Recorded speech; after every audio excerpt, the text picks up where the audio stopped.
날씨가 추워졌으니까 일하다 마셔요. 남자는 따뜻한 캔 커피를 멍하니 내려다보았습니다. 자신을 버린 친모에게 복수하려고 운전기사로 위장 취업한 처지였습니다. 30년 전 핏덩이를 시장통에 버리고 재벌 사모님이 된 여자, 그 가면을 벗겨주겠다고 이를 갈았습니다. 그녀는 그가 수천억 자산의 투자사 대표라는 사실도, 자신이 버린 아들이라는 것도, 그리고 이 순간이 자신의 진심을 시험하는 자리였다는 것조차 알지 못했습니다. 그런데 왜일까요? 왜 자꾸 그를 챙기는 걸까요? 곧 남자는 30년간 숨겨진 충격적인 비밀과 마주하게 됩니다. 사연 시작 전 구독과 좋아요를 눌러주시면 그곳에 좋은 일들만 가득하시기를 바라겠습니다. 그날 밤 경기도 시골의 어느 별장에서는 차마 입에 담기 어려운 일이 벌어지고 있었습니다. 늦은 밤 11시를 막 넘긴 시각이었습니다. 고요하던 별장 마당에 검은 승합차 세대가 요란한 굉음을 내며 급정거했고, 자갈이 사방으로 튀어오르며 정막을 산산이 깨뜨렸습니다. 차 문이 열리자마자 험상궂은 산의 열댓 명이 우르르 쏟아져 내렸는데, 그들의 눈빛에는 하나같이 싸늘한 살기가 서려 있었습니다. 마침 퇴근하려던 태석은 운전석에 앉아 막 시동을 걸려는 참이었습니다. 헤드라이트 불빛이 켜지기도 전에 사내들이 차를 겹겹이 에워쌌고, 누군가 운전석 문을 거칠게 잡아당겼습니다. 태석은 미처 손을 쓸 틈도 없이 차 밖으로 끌려 나왔고, 다음 순간 그의 몸은 축축한 흙바닥 위로 내던져졌습니다. 이 자식이 감히. 누군가 낮게 내뱉은 말이 신호탄이었습니다. 사내들이 일제히 태석을 향해 달려들었고, 태석은 본능적으로 두 팔을 들어 머리를 감쌌습니다. 하지만 10명이 넘는 사내들 앞에서 혼자 버티기란 불가능한 일이었습니다. 이를 악물고 저항했지만 숫자의 힘 앞에서 그의 몸은 순식간에 짓눌렸고, 결국 무릎이 꺾이며 옆으로 쓰러지고 말았습니다. 바로 그 순간 저택 2층 발코니에서 이 광경을 내려다보는 사람이 있었습니다. 송민우였습니다. 그는 손에 든 와인잔을 천천히 기울이며 입꼬리를 비틀어 올렸습니다. 붉은 와인이 유리잔 안에서 찰랑거렸고, 달빛 아래 그 빛깔이 묘하게 번들거렸습니다. 송민우의 웃음에는 죄책감 같은 것은 찾아볼 수 없었습니다.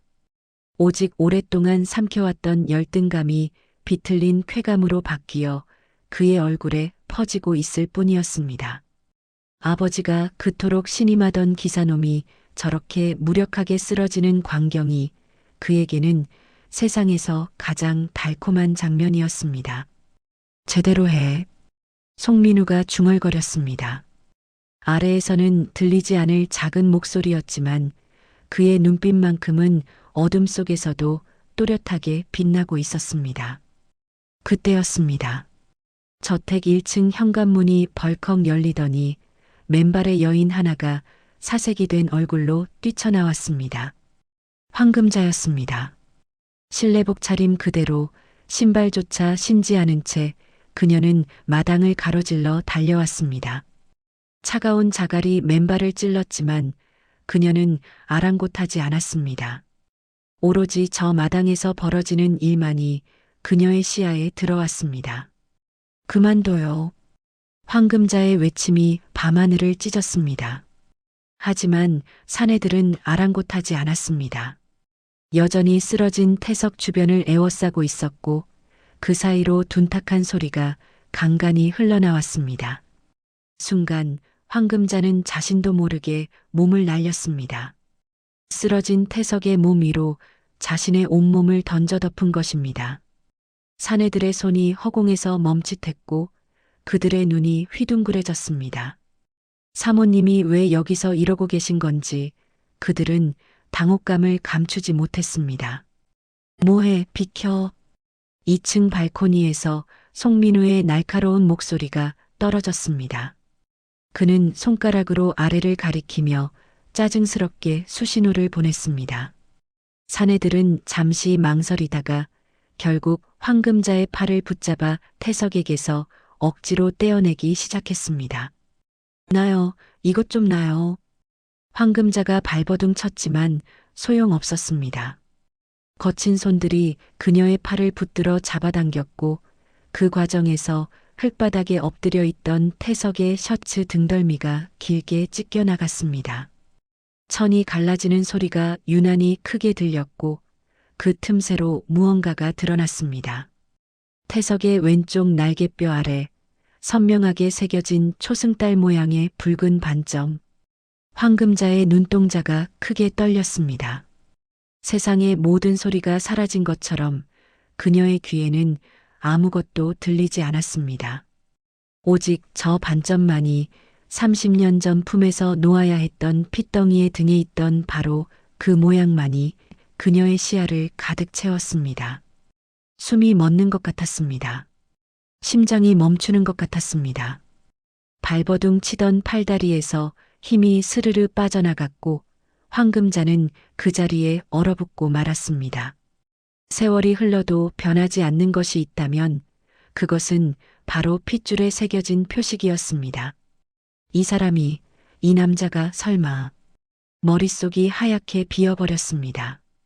30년간 가슴에 묻어두었던 이름이 한 번도 소리내어 부르지 못했던 그 이름이 목구멍까지 치밀어 올랐지만 황금자는 차마 그것을 내뱉을 수 없었습니다. 입술이 파르르 떨렸고 눈앞이 뿌옇게 흐려졌습니다. 그 순간 23살 어느 봄날의 기억이 번개처럼 스쳐 지나갔습니다.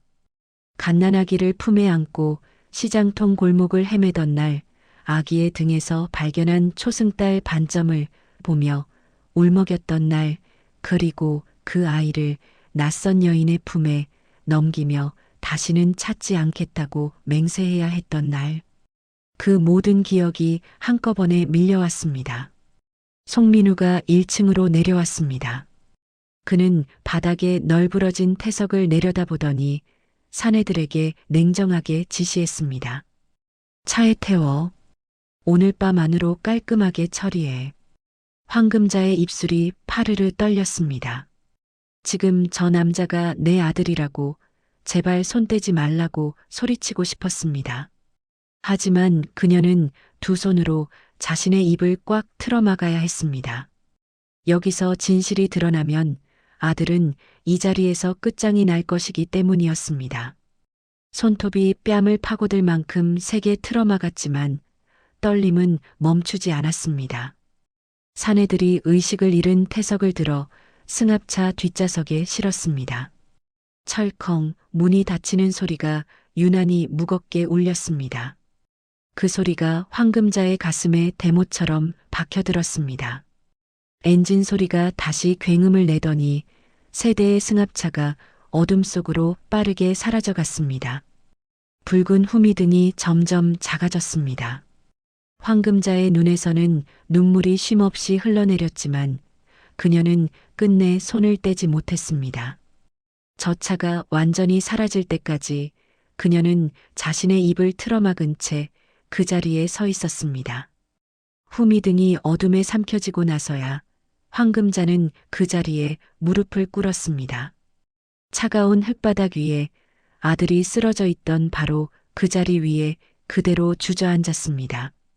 손바닥이 축축한 흙에 닿았고 그제야 틀어막았던 입에서 짐승 같은 신음이 터져 나왔습니다. 30년 전 품에서 떼어놓았던 아이가, 그토록 그리워했던 아이가 바로 저 차에 실려 어디론가 끌려가고 있었습니다. 도대체 어디로 데려가는 건지, 무슨 짓을 하려는 건지 생각만 해도 온몸이 얼어붙는 것 같았습니다. 나를 챙겨주던 그 따뜻한 눈빛이, 괜히 마음이 가던 그 묵직한 존재감이 모두 핏줄 때문이었구나. 알 수 없는 끌림이라 여겼던 것들이 이제야 모두 설명이 되었습니다. 추운 날 몰래 건넨 캔 커피도, 괜스레 더 챙기게 되던 마음도 모두 핏줄이 먼저 알아본 것이었습니다. 하지만 깨달음은 너무 늦게 찾아왔습니다. 황금자는 흙을 두 손으로 부여잡았습니다. 손톱 사이로 파고드는 흙의 감촉도, 손바닥에 스며드는 차가움도 느껴지지 않았습니다. 오직 가슴을 짓누르는 죄책감과 도저히 삼킬 수 없는 비통함만이 온몸을 휘감았습니다. 내가 지키지 못했습니다. 30년 전에도, 그리고 지금 이 순간에도. 2층 발코니에서 송민우는 빈 와인잔을 테이블에 내려놓으며 만족스러운 미소를 지었습니다. 그의 눈에 황금자의 모습은 들어오지도 않았습니다. 오랫동안 속을 긁어왔던 눈의 가시를 마침내 제거했다는 뿌듯함에 취해 그는 느긋하게 저택 안으로 들어갔습니다. 차가운 달빛만이 별장 마당을 비추고 있었습니다. 황금자는 여전히 흙바닥에 무릎을 꿇은 채 움직이지 못했습니다. 찢겨나간 셔츠 조각이 바람에 나부꼈고 그녀는 그것을 집어들어 가슴에 꽉 끌어안았습니다. 태서가. 끊어질 듯 작은 목소리가 입술 사이로 새어나왔습니다. 평생 단 한 번도 소리내어 부르지 못한 이름이었습니다. 그 이름을 부르자 30년간 꾹꾹 눌러 참았던 눈물이 둑이 터지듯 쏟아져 내렸습니다. 내 아들, 내 아이. 이 엄마가 지켜주지 못해서 미안해. 밤은 깊어만 갔고 달빛 아래 홀로 남은 어머니의 통곡은 누구에게도 닿지 못한 채 어둠 속으로 쓰러져 갔습니다. 그렇게 긴 밤이 시작되고 있었습니다. 그로부터 며칠 뒤 경기도 별장은 전혀 다른 풍경으로 가득 차 있었습니다. 별장 야외 정원에는 화려한 천막이 세워졌고 수백 개의 조명이 밤하늘 아래 반짝이고 있었습니다. 정재계 유명 인사들이 삼삼오오 모여 샴페인 잔을 기울이고 있었고 기자들의 카메라 플래시가 쉴 새 없이 터졌습니다. 오늘은 송재학 회장의 자서전 출판 기념회가 열리는 날이었습니다. 단상 위에 선 송 회장은 그 어느 때보다 득의양양한 표정이었습니다. 한 손에는 샴페인 잔을, 다른 손에는 마이크를 들고 하객들을 향해 연신 미소를 뿌렸습니다. 그의 곁에는 아들 송민우가 나란히 서서 박수를 받고 있었고 대형 스크린에는 위대한 기업인의 삶이라는 자막과 함께 송 회장의 화려한 경력이 흘러나오고 있었습니다. 오늘 이 자리에 참석해 주신 모든 분들께 진심으로 감사드립니다. 송 회장의 목소리가 스피커를 통해 정원 가득 울려 퍼졌습니다. 하객들이 일제히 박수를 쳤고 그 소리는 밤하늘로 높이 솟아올랐습니다. 모든 것이 완벽해 보였습니다. 적어도 그 순간까지는 말입니다. 바로 그때였습니다. 행사장 정문이 굉음과 함께 벌컥 열렸습니다. 사람들의 고개가 일제히 그쪽으로 돌아갔고 순간 술렁임이 파도처럼 번져나갔습니다. 문 사이로 검은 정장 차림의 남자들이 일렬로 들어서고 있었는데 그 선두에 선 사람을 보자 송민우의 얼굴이 창백하게 질렸습니다. 태석이었습니다. 며칠 전 분명히 처리하라고 지시했던 이 세상 사람이 아니어야 할 그 남자가 멀쩡히 두 발로 걸어 들어오고 있었습니다. 이마에는 아직 붕대가 감겨 있었지만 그의 눈빛은 그 어느 때보다 차갑고 또렷했습니다.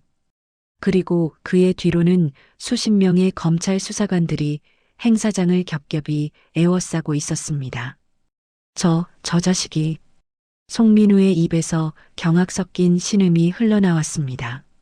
샴페인 잔을 든 손이 파르르 떨렸고 잔 속의 술이 바닥으로 철철 흘러내렸습니다. 태석은 단상을 향해 성큼성큼 걸어왔습니다.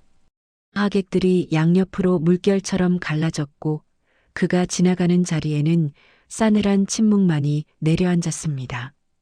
수사관들이 행사장 출입구를 모두 봉쇄했고 누구도 밖으로 나갈 수 없게 되었습니다. 뭐야 이게. 당장 저자를 끌어내. 송 회장이 고함을 질렀습니다. 행사장에 배치된 경호원들을 향해 손짓했지만 이상하게도 아무도 움직이지 않았습니다. 경호원들은 마치 약속이라도 한 듯 그 자리에 꼼짝 않고 서 있었고 송 회장의 얼굴에 처음으로 당혹감이 스쳤습니다. 태석이 단상 위로 올라섰습니다. 송 회장의 손에서 마이크를 단숨에 빼앗았고 품속에서 구겨진 서류 뭉치를 꺼내 송 회장의 얼굴 앞에 펼쳐 보였습니다. 이게 뭔지 아시겠습니까? 태석의 목소리가 스피커를 통해 정원 전체에 울려 퍼졌습니다. 서류에는 그룹 채권 양도 증서라는 제목이 선명하게 적혀 있었고 그 아래로 빼곡한 숫자들이 나열되어 있었습니다. 송 회장의 눈이 휘둥그레졌습니다. 당신 그룹의 모든 채권을 제가 인수했습니다. 오늘부로 당신은 아무것도 아닙니다. 태석이 서류를 송 회장의 얼굴에 집어던졌습니다. 종이들이 흩날리며 바닥에 떨어졌고 하객들 사이에서 웅성거림이 터져나왔습니다. 운전기사로만 알았던 남자가 그룹 전체를 집어삼킬 만한 거물이었다니 누구도 예상하지 못한 반전이었습니다. 그때 휠체어를 탄 노인 한 명이 수사관의 부축을 받으며 행사장 제일 앞줄로 나섰습니다. 강 집사였습니다. 며칠 전까지만 해도 요양병원 폐쇄병동에 감금되어 있던 그녀가 창백한 얼굴이지만 눈빛만은 또렷하게 빛나며 단상 아래에 자리를 잡았습니다. 저 여자는 송 회장의 목소리가 떨렸습니다. 자신의 비밀을 모두 알고 있는 강 집사가 이 자리에 나타났다는 것은 모든 것이 끝났다는 의미였습니다. 강 집사가 손가락으로 송 회장을 가리켰습니다. 그녀의 입에서 30년간 삼켜왔던 진실이 쏟아져 나오기 시작했습니다. 저 사람이 30년 전 사모님의 전 남편을 죽음으로 몰아넣었습니다. 횡령 누명을 씌우고 스스로 목숨을 끊게 만들었어요. 강 집사의 외침이 정원 가득 울려 퍼졌습니다. 하객들 사이에서 비명 섞인 탄성이 터졌고 카메라 플래시가 미친 듯이 터지기 시작했습니다. 태석이 손짓하자 대형 스크린의 화면이 바뀌었습니다. 송 회장의 화려한 경력 대신 30년 전 친부살인 지시각서라는 붉은 글씨가 떴습니다. 스피커에서는 녹음된 음성이 흘러나오기 시작했습니다. 시장통에 있는 그 아들놈을 당장 쥐도 새도 모르게 파묻어버려. 송 회장 자신의 목소리였습니다. 황금자를 협박하던 그날 밤의 녹음이 적나라하게 재생되었고 이어서 조폭 두목이 송민우의 사주를 자백하는 음성까지 연이어 흘러나왔습니다. 송민우 본부장님이 직접 돈을 주면서 그 기사놈을 없애버리라고 했습니다. 정원 전체가 얼어붙었습니다. 샴페인 잔을 들고 있던 하객들의 손이 멈췄고 숨소리조차 들리지 않는 정적이 내려앉았습니다. 송민우는 상황을 파악하자마자 슬금슬금 단상 뒤쪽으로 물러났습니다. 그리고 아무도 보지 않는 틈을 타 뒷문 쪽으로 도망치려 했습니다. 하지만 그의 발걸음은 채 세 걸음도 가지 못했습니다. 어딜 가시려고요? 차가운 목소리와 함께 수사관 2명이 송민우의 양팔을 붙잡았습니다. 송민우는 버둥거렸지만 소용없었습니다. 순식간에 바닥에 무릎이 꿇렸고 그의 얼굴이 차가운 흙바닥에 처박혔습니다. 살인교사 및 감금 혐의로 긴급 체포합니다. 수사관의 선언이 떨어졌습니다.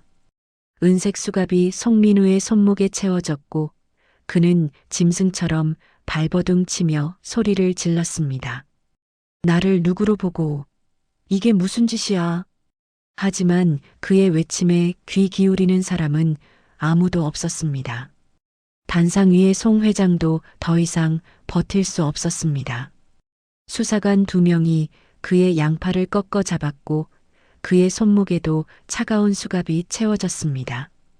조금 전까지 위대한 기업인이라 불리던 남자가 이제는 살인 교사범이 되어 끌려가고 있었습니다. 카메라 플래시가 일제히 터졌습니다. 수갑을 찬 송 회장 부자의 굴욕적인 얼굴이 수십 대의 카메라에 담겼고 그 이미지는 실시간으로 전국에 퍼져나가고 있었습니다. 태석은 바닥에 주저앉은 송 회장을 차갑게 내려다보았습니다. 그리고 흐트러진 넥타이를 고쳐 매며 낮게 중얼거렸습니다. 30년입니다. 당신이 내 아버지에게 씌운 누명, 내 어머니에게 강요한 침묵, 그 모든 것의 대가를 이제야 치르는 겁니다. 송 회장의 눈이 휘둥그레졌습니다. 아버지라니, 어머니라니. 그제야 그는 깨달았습니다. 눈앞에 이 남자가 30년 전 제거하려 했던 그 핏덩이, 황금자의 아들이라는 사실을. 네, 내가 그 아이였어? 송 회장의 입에서 신음 같은 말이 흘러나왔습니다. 하지만 태석은 대답하지 않았습니다. 이미 대답은 끝났기 때문입니다. 수사관들이 송 회장 부자를 끌고 행사장을 빠져나갔습니다. 하객들은 넋을 잃은 채 그 광경을 지켜보았고 위대한 기업인의 삶이라고 적힌 현수막이 바람에 펄럭이며 땅바닥으로 떨어졌습니다. 태석은 쓰러진 현수막을 잠시 내려다보았습니다.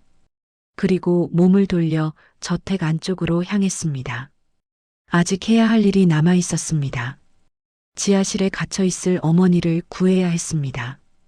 행사장에는 아수라장만이 남았습니다. 샴페인 잔이 깨지고 테이블이 뒤엎어지고 사람들의 비명과 고함이 뒤섞였습니다. 하지만 태석의 귀에는 아무것도 들리지 않았습니다. 오직 어머니를 향한 발걸음만이 빨라지고 있었습니다. 그렇게 화려했던 출판 기념회는 한순간에 몰락의 현장으로 바뀌었습니다. 30년간 쌓아 올린 거짓의 성이 무너지는 데는 단 몇 분이면 충분했습니다. 하지만 이것은 끝이 아니었습니다. 진짜 이야기는 이제부터 시작이었습니다. 모든 것은 석 달 전 태석이 이 저택의 운전기사로 처음 발을 들여놓던 그날로 거슬러 올라갑니다. 가을이 막 시작되던 그 무렵 서울 강남의 초고층 빌딩 꼭대기에 자리 잡은 사무실에서 한 남자가 유리창 너머로 도시의 풍경을 내려다보고 있었습니다. 한태석, 32살. 겉으로 보기에는 평범한 회사원처럼 보였지만 그의 정체는 전혀 달랐습니다. 글로벌 투자사를 이끄는 젊은 거물, 업계에서는 기업 사냥꾼이라 불리는 남자였습니다. 하지만 오늘 그의 눈빛에는 사업가의 냉철함 대신 무언가 다른 것이 서려 있었습니다. 책상 위에는 오래된 사진 한 장이 놓여 있었습니다. 시장통 국밥집 앞에서 찍은 빛바랜 사진, 거기에는 앞치마를 두른 중년의 여인이 어린 소년을 꼭 껴안고 환하게 웃고 있었습니다. 어머니, 태석이 나지막이 중얼거렸습니다. 사진 속 여인은 그를 길러준 양어머니였습니다. 시장통에서 국밥집을 하며 남의 아이를 제 자식처럼 키워준 분, 세상에서 가장 고마운 사람이었습니다. 하지만 오늘 태석이 찾으려는 사람은 양어머니가 아니었습니다. 그가 찾으려는 것은 자신을 낳고 버린 친어머니, 황금자였습니다. 태석은 어린 시절부터 자신이 입양아라는 사실을 알고 있었습니다. 양어머니는 숨기지 않았습니다. 다만 친어머니가 누구인지, 왜 자신을 버렸는지에 대해서는 끝내 말해주지 않았습니다. 알면 마음만 아프다며 그저 앞만 보고 살라고 했습니다. 하지만 태석은 결국 알아냈습니다. 몇 년에 걸친 조사 끝에 자신을 버린 친어머니가 재벌 송재학 회장의 아내로 살고 있다는 사실을 알아낸 것입니다. 가난한 시장통 아이를 버리고 자신은 호의호식하며 살고 있는 여자. 태석의 가슴 속에서 뜨거운 분노가 끓어올랐습니다. 복수해야 한다. 저 여자가 얼마나 편히 살고 있는지 직접 확인하고 그 가면을 벗겨내야 한다. 태석은 계획을 세웠습니다. 송 회장 저택의 전속 운전기사로 위장 취업하는 것이었습니다. 가장 가까운 곳에서 그들을 관찰하고 약점을 잡아 무너뜨리겠다는 치밀한 계산이었습니다. 며칠 뒤 경기도 시골로 향하는 길 위에 고급 외제차 한 대가 달리고 있었습니다. 운전석에 앉은 태석의 얼굴에는 결연한 각오가 서려 있었습니다. 내비게이션이 목적지 도착을 알렸고 시야에 거대한 저택이 모습을 드러냈습니다. 높은 담장으로 둘러싸인 송 회장의 별장은 마치 작은 성처럼 위엄 있게 서 있었습니다. 대문 앞에 차를 세운 태석은 잠시 숨을 고르고 차에서 내렸습니다. 깔끔하게 다린 정장, 단정하게 빗어넘긴 머리, 그리고 공손하게 숙인 어깨. 누가 봐도 성실한 운전기사 지원자의 모습이었습니다.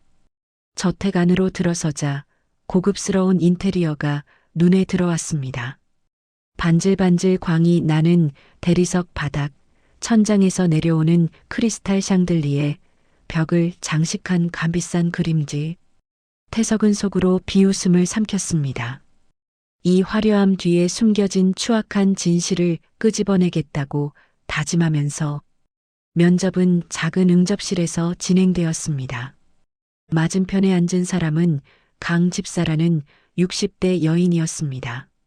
흰머리가 섞인 단정한 머리, 날카로우면서도 온화한 눈빛. 30년 넘게 이 집안을 지켜온 사람이라고 했습니다. 이력서를 보니 운전 경력이 화려하네요. 어디서 이렇게 일하셨어요? 강 집사가 서류를 넘기며 물었습니다. 태석은 미리 준비한 대답을 막힘없이 늘어놓았습니다. 물론 모두 조작된 내용이었습니다. 고아 출신의 여러 곳에서 기사 일을 했다는 그럴듯하지만 추적이 어려운 배경을 만들어 두었습니다. 어릴 때 부모님을 여의고 보육원에서 자랐습니다. 기사 일이 적성에 맞아서 계속하고 있습니다. 태석이 담담하게 대답했습니다. 강 집사는 고개를 끄덕이며 서류에 무언가를 적었습니다. 바로 그때 응접실 문이 열리며 누군가 들어왔습니다. 화려한 코트를 걸친 여인이었습니다. 고급스러운 향수 냄새가 은은하게 퍼졌고 하이힐이 대리석 바닥에 또각또각 소리를 냈습니다. 황금자였습니다. 태석의 눈동자가 순간 굳어졌습니다. 하지만 그는 즉시 표정을 가다듬었습니다. 얼굴 근육 하나 움직이지 않고 그저 공손히 자리에서 일어나 허리를 숙였습니다. 황금자는 면접 중인 태석을 흘낏 쳐다보았습니다. 하지만 그 시선에는 아무런 관심도 담겨 있지 않았습니다. 마치 가구나 장식품을 보듯 무심하게 스쳐 지나갔고 그녀는 강 집사에게 짧게 외출해서 돌아왔다고 알린 뒤 2층 계단을 올라갔습니다. 태석은 그 뒷모습을 바라보았습니다. 주먹이 하얗게 질리도록 꽉 쥐어졌지만 겉으로는 티 하나 내지 않았습니다. 저 여자가 나를 버린 친어머니, 나를 투명인간 취급하고 있군. 가슴속에서 차가운 분노가 소용돌이쳤습니다. 좋아, 두고 보자. 당신의 모든 것을 부숴버리겠다. 면접은 순조롭게 끝났고 태석은 그 자리에서 합격 통보를 받았습니다. 강 집사는 별채에 마련된 운전기사 숙소로 그를 안내했고 태석은 작은 방에 짐을 풀었습니다. 밤이 되었습니다. 저택의 불이 하나둘 꺼지고 정적이 내려앉았습니다. 태석은 숙소 창문 너머로 본체의 불빛을 바라보았습니다. 그리고 품속에서 작은 장비 가방을 꺼냈습니다. 안에는 초소형 도청기와 피놀 카메라가 들어 있었습니다. 검은 옷으로 갈아입은 태석은 소리 없이 숙소를 빠져나왔습니다. 달빛조차 구름에 가린 어두운 밤이었습니다. 그는 저택의 CCTV 위치를 이미 파악해 두었고 사각지대를 이용해 본체 주변을 조심스럽게 탐색했습니다. 첫 번째 목표는 황금자가 주로 타는 세단이었습니다. 주차장에 세워진 검은색 세단의 운전석 밑으로 몸을 숙인 태석은 손에 든 초소형 도청기를 은밀하게 부착했습니다. 누가 봐도 알아차리지 못할 위치였습니다. 다음은 저택 내부였습니다. 잠겨있지 않은 뒷문을 통해 안으로 들어선 태석은 거실 전화기 밑과 송 회장 서재 입구 쪽에 피놀 카메라를 설치했습니다. 손끝 하나 떨리지 않는 능숙한 솜씨였습니다. 모든 작업을 마친 태석은 숙소로 돌아왔습니다. 노트북을 켜고 프로그램을 실행하자 설치한 장비들의 신호가 하나씩 연결되었습니다. 화면에는 저택 내부의 모습이 실시간으로 띄워졌고 스피커에서는 희미한 소음과 함께 사람들의 대화가 흘러나왔습니다. 태석은 화면 속에서 고상하게 차를 마시는 황금자의 모습을 바라보았습니다.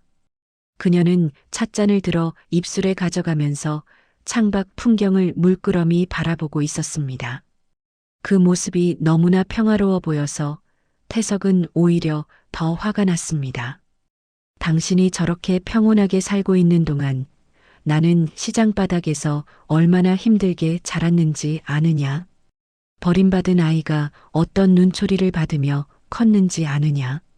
태석은 주먹을 꽉 쥐었습니다. 그리고 속으로 다짐했습니다. 반드시 이 집안의 모든 비밀을 파헤치겠다고. 화려한 겉모습 뒤에 숨겨진 추악한 민낯을 세상에 드러내겠다고. 그렇게 복수의 첫 단추가 채워졌습니다. 밤은 깊어갔고 태석은 노트북 화면을 바라보았습니다. 화면 속 황금자는 침실로 들어가 불을 껐고 저택 전체가 어둠에 잠겼습니다. 태석은 노트북을 덮고 창가로 다가갔습니다. 밤하늘에는 별이 총총히 떠 있었고 평화로운 밤이었지만 그의 마음은 조금도 평온하지 않았습니다. 문득 어린 시절 기억이 떠올랐습니다. 시장통 국밥집에서 양어머니와 함께 살던 시절, 동네 아이들이 놀리던 말들이 귓가에 맴돌았습니다. 쟤는 엄마 아빠한테 버림받은 애래. 그때마다 양어머니는 태석을 꼭 껴안고 말했습니다. 그런 말 신경 쓰지 마라. 너는 하늘이 내게 보내준 소중한 아들이야. 양어머니의 따스한 품이 없었다면 태석은 나쁜 길로 빠졌을지도 모릅니다. 그래서 양어머니가 고마웠고 동시에 자신을 버린 친어머니가 원망스러웠습니다. 하지만 태석은 알지 못했습니다. 이 저택에 숨겨진 진짜 비밀이 자신의 상상과는 전혀 다른 것이라는 사실을. 황금자가 아들을 버린 것이 아니라 아들을 살리기 위해 스스로를 지옥에 던졌다는 것을. 그 모든 진실은 아직 깊은 어둠 속에 잠들어 있었습니다. 그 진실이 밝혀지기까지 아직 조금 더 시간이 필요했습니다. 운전기사로 첫 출근을 한 다음 날 아침이었습니다. 태석은 현관 앞에 세워진 검은색 세단 옆에 단정하게 서서 사모님을 기다리고 있었습니다. 아침 햇살이 차 유리에 부딪혀 반짝거렸고 서늘한 가을바람이 그의 머리카락을 살짝 흔들었습니다. 그의 표정은 여느 기사처럼 무덤덤했지만 속으로는 온 신경을 곤두세우고 있었습니다. 이윽고 현관문이 열리며 황금자가 모습을 드러냈습니다. 연한 베이지색 코트에 진주 목걸이, 단정하게 올린 머리. 어디 하나 흐트러짐 없는 완벽한 모습이었습니다. 태석은 재빨리 차 문을 열고 90도로 깍듯하게 허리를 숙였습니다. 안녕히 주무셨습니까, 사모님? 황금자는 아무 대답 없이 차에 올랐습니다. 마치 인사를 듣지 못한 것처럼, 아니 애초에 기사 따위의 말에는 관심이 없다는 듯이. 태석은 속으로 비웃음을 삼키며 운전석에 앉았습니다. 역시나 도도하기 짝이 없군. 자식을 버린 주제에. 차가 출발했습니다. 별장을 빠져나와 서울로 향하는 넓은 도로 위를 달렸습니다. 태석은 묵묵히 운전대를 잡았고 뒷좌석의 황금자는 창밖 풍경을 물끄러미 바라보고 있었습니다. 그런데 이상한 일이었습니다. 황금자의 시선이 자꾸만 백미러 쪽으로 향했습니다. 정확히 말하면 백미러에 비치는 태석의 손을 훔쳐보고 있었습니다. 운전대를 잡은 태석의 손에는 희미한 흉터가 여러 개 나 있었습니다. 어린 시절 시장통에서 굴러다니며 생긴 상처들이었습니다. 황금자는 그 손을 보다가 문득 고개를 돌려 창밖으로 시선을 옮겼습니다.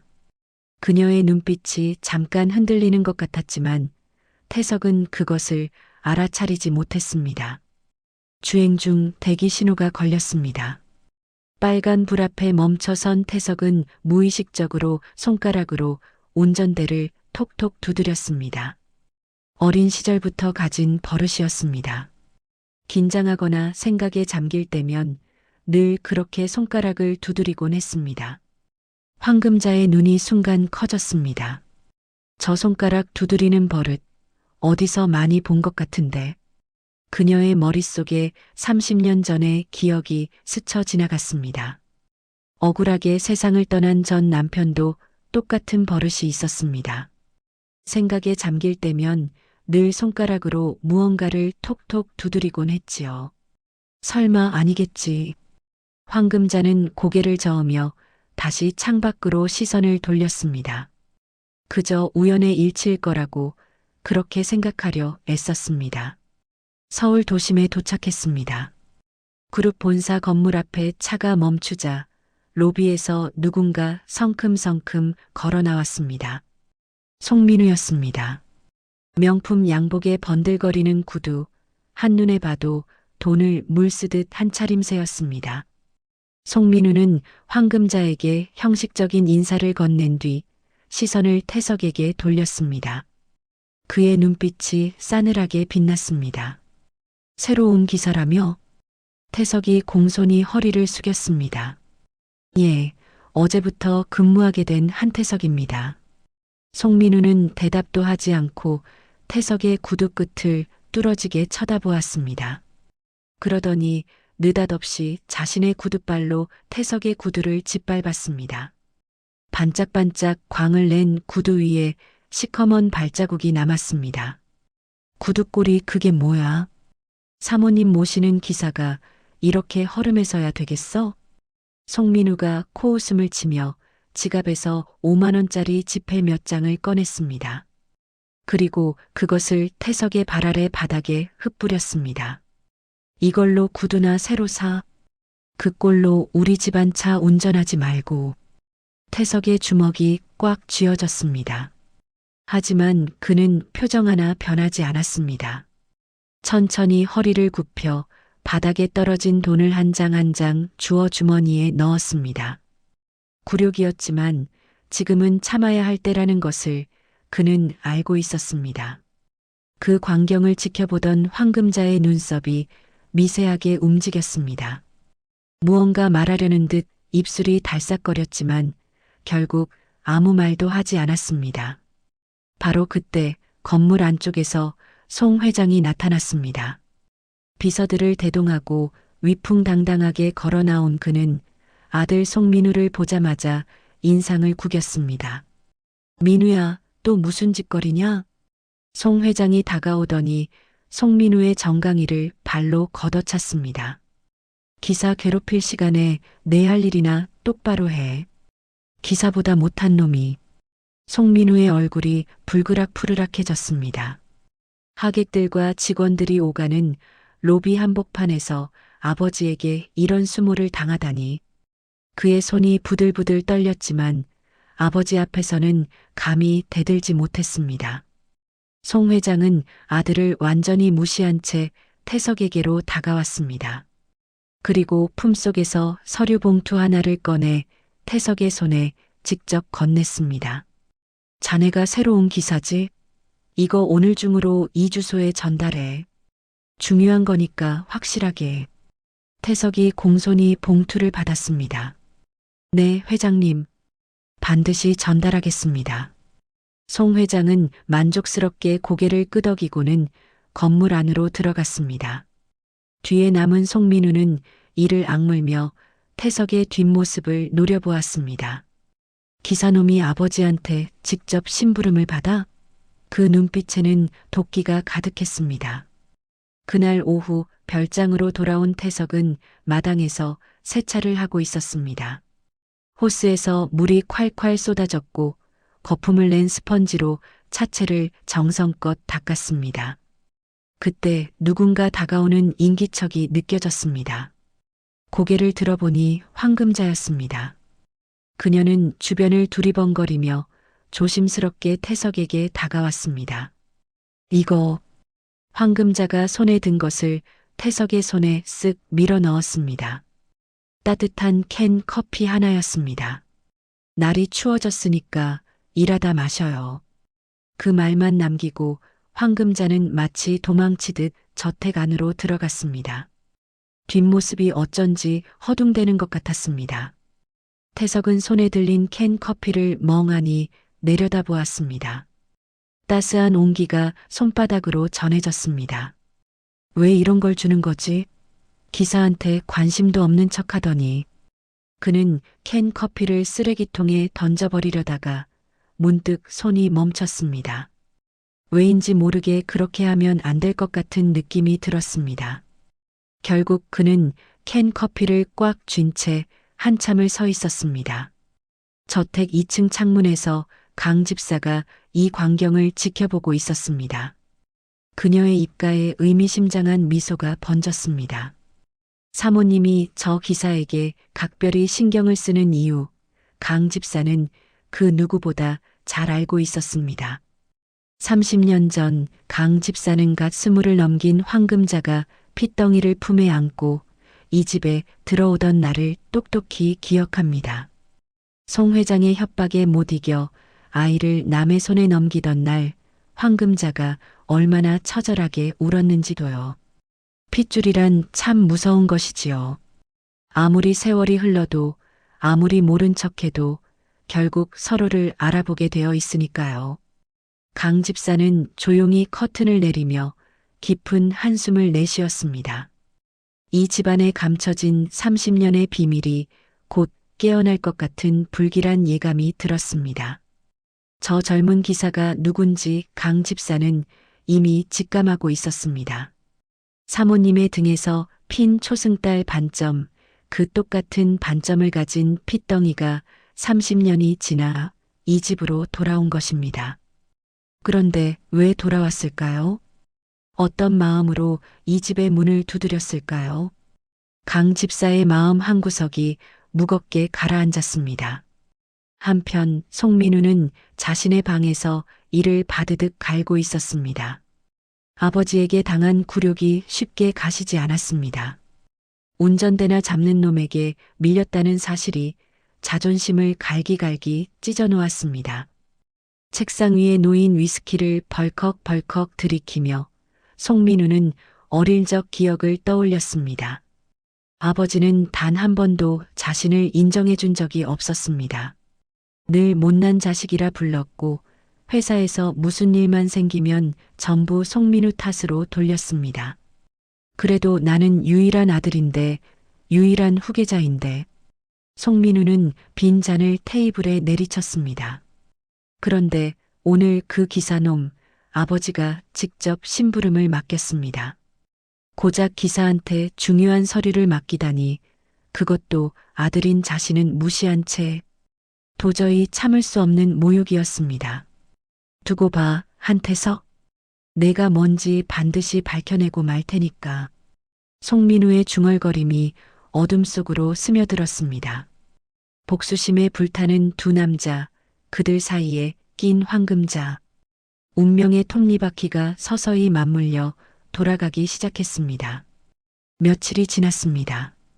태석은 운전기사로서의 일상에 완벽히 녹아들었습니다. 아침이면 사모님을 모시고 서울로 향했고 저녁이면 별장으로 돌아와 차를 정비했습니다. 겉으로는 그저 성실한 기사였지만 밤마다 숙소에서 도청 녹음을 확인하며 저택의 비밀을 파헤치고 있었습니다. 그날도 평소처럼 황금자를 태우고 서울로 향하는 길이었습니다. 가을비가 부슬부슬 내리고 있었고 와이퍼가 규칙적으로 유리창을 훑쳤습니다. 차 안에는 묘한 정적이 흘렀습니다. 태석은 백미러로 뒷좌석을 힐끗 살폈습니다. 황금자는 창밖의 빗줄기를 물끄러미 바라보고 있었습니다. 무언가 생각에 잠긴 듯한 표정이었습니다. 그때 태석이 넌지시 말을 꺼냈습니다. 사모님, 저도 어릴 때 시장통에서 자랐습니다. 황금자의 어깨가 미세하게 굳었습니다. 하지만 그녀는 애써 무심한 표정을 유지했습니다. 시장 바닥에서 국밥 하시는 양어머니 밑에서 컸어요. 친부모는 모릅니다.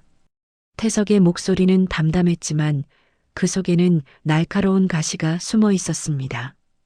일부러 황금자의 속을 긁으려는 말이었습니다.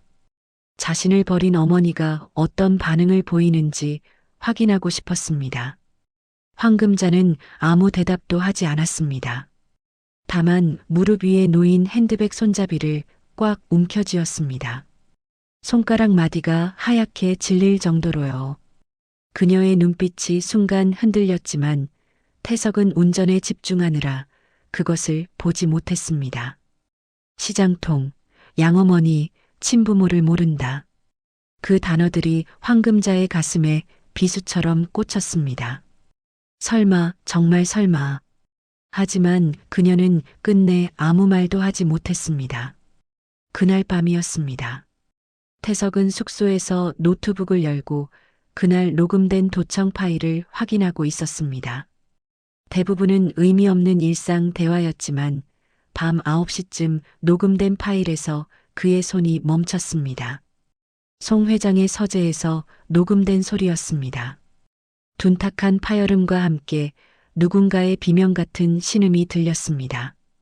감히 내 뒤에서 이런 짓을 해? 송 회장의 목소리가 스피커를 통해 흘러나왔습니다. 분노에 찬 차갑게 가라앉은 목소리였습니다. 시장통에 있는 그 아들놈한테 몰래 돈을 보내? 내가 그러지 말라고 했을 텐데. 태석의 심장이 쿵 내려앉았습니다. 시장통 아들놈이라니 설마 그게 자신을 말하는 건가? 황금자의 떨리는 목소리가 이어졌습니다. 회장님, 그건 오해예요. 저는 그저 닥쳐. 30년 전에 약속했잖아.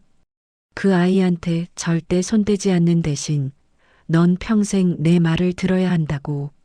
태석은 자신의 귀를 의심했습니다. 도청기 볼륨을 최대로 올리고 귀를 스피커에 바짝 가져다 댔습니다. 오늘 당장 사람을 풀어서 그놈을 찾아내겠어. 쥐도 새도 모르게 파묻어 버릴 테니까 각오해.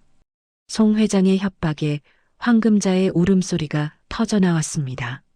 안 돼요, 제발. 그 아이만은 제발 손대지 말아요. 제가 뭐든 할게요, 뭐든지요.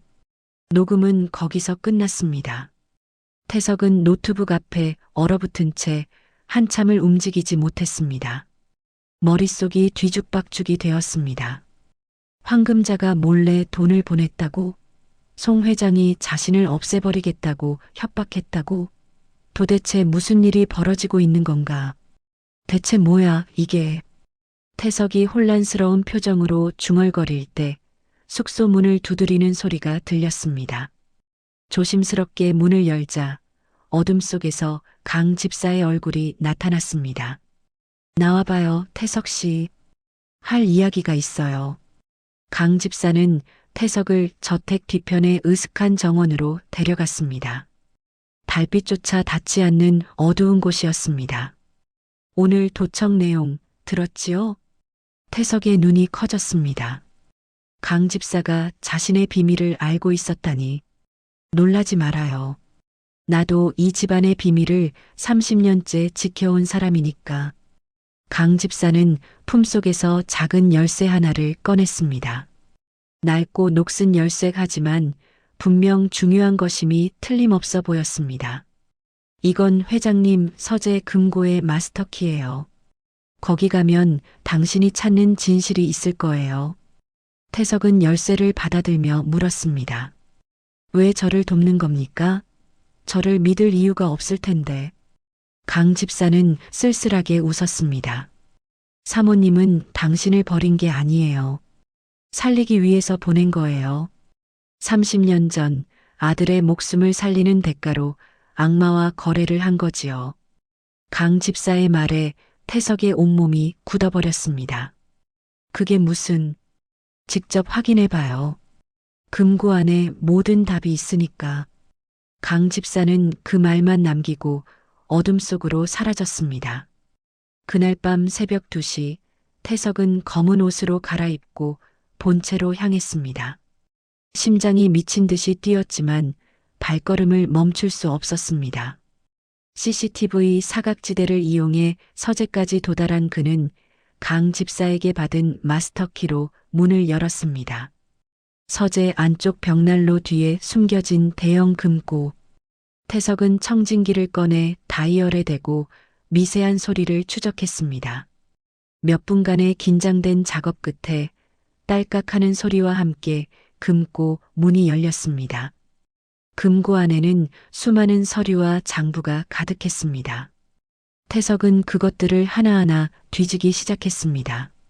그러다 깊숙한 곳에서 누렇게 바랜 서류 봉투를 발견했습니다. 봉투 겉면에는 1995년 횡령 사건 조작 자료라고 적혀 있었습니다. 1995년 그 해는 태석이 태어난 해였습니다. 떨리는 손으로 봉투를 열자 충격적인 내용이 쏟아져 나왔습니다. 송 회장이 태석의 친부에게 횡령 누명을 씌운 증거, 그로 인해 친부가 스스로 목숨을 끊었다는 기록, 그리고 맨 뒷장에 있던 한 장의 서약서.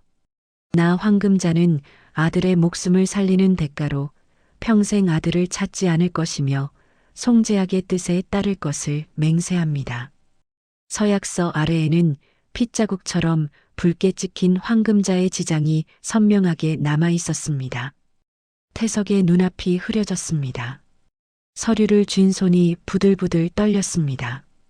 금고 안쪽에서 또 다른 서류가 발견되었습니다. 지난 30년간 가명으로 시장통 양어머니에게 보내온 후원금 내역이었습니다. 매달 꼬박꼬박 보내온 돈, 그 발신인은 황금자였습니다. 양어머니가 힘들 때마다 누군가 몰래 도와줬다고 했던 말이 떠올랐습니다. 그게 바로 황금자였던 것입니다. 태석은 서류를 부여잡은 채 서재 바닥에 주저앉았습니다. 두 손으로 입을 틀어막았지만 신음이 새어나왔습니다. 어머니가 나를 버린 게 아니었다. 나를 살리기 위해 스스로를 지옥에 던진 거였다. 30년간 품어온 분노와 원망이 순식간에 무너져 내렸습니다. 그 자리에는 끔찍한 죄책감과 가슴을 찢는 슬픔만이 남았습니다. 태석은 소리 없이 오열했습니다. 눈물이 서류 위로 뚝뚝 떨어졌습니다. 그동안 얼마나 어머니를 미워했던가, 얼마나 원망했던가, 호의호식하며 자식을 버린 나쁜 여자라고 그렇게 단정짓고 복수의 칼을 갈아왔습니다. 그런데 진실은 정반대였습니다. 어머니는 자식을 지키기 위해 자신의 모든 것을 포기한 것이었습니다. 남편을 잃고 아들을 떠나보내고 원수의 아내로 30년을 살아온 것이었습니다. 그 세월 동안 얼마나 많은 눈물을 삼켰을지, 얼마나 많은 밤을 뜬 눈으로 지새웠을지, 태석의 가슴이 찢어지는 것 같았습니다.